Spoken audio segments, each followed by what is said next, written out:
ভোটারদের চরিত্রে, ভোটারদের আবার সাংস্কৃতিকভাবে কি পরিবর্তন দেখলেন আপনার নিজের ভোটের সময় এসে?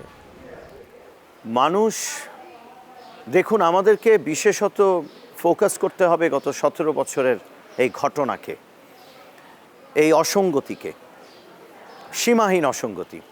মানুষের মাঝে একটা অতৃপ্তি, একটা তৃষ্ণা কাজ করেছে যে আমরা কবে ভোট দেব।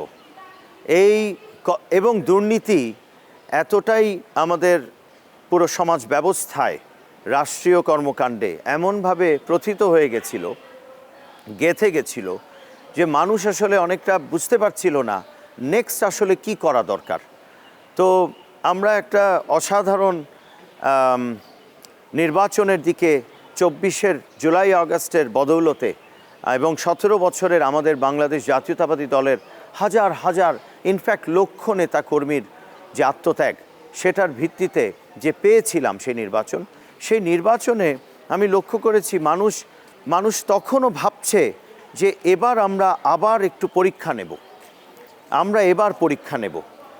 অতএব আমরা একটা পরীক্ষায় পড়েছি, কিন্তু পরীক্ষার আগে তারা সিদ্ধান্ত নিয়েছে বাংলাদেশ জাতীয়তাবাদী দলকে এই পরীক্ষায় ফেলব। অতএব আমরা এবার পরীক্ষা নেবার যে মানসিকতা আমাদের জনগণের, সেটার মাঝে ডুবে আছি। এই জন্য তারা আমাদেরকে লক্ষ্য করছে, আমাদেরকে অবজার্ভ করছে, তাদের দৃষ্টি আমাদের দিকে, এবং আমাদের কাজ তাদের সেই দৃষ্টি, তাদের সেই ক্ষুধা তৃষ্ণাকে কোনো না কোনোভাবে মিটিয়ে দেয়া, পূরণ করা, তাদের প্রত্যাশা পূরণ করা। নির্মাণ কাজেও আমি বেছে নেই CSRM TMT 500W, committed for better still।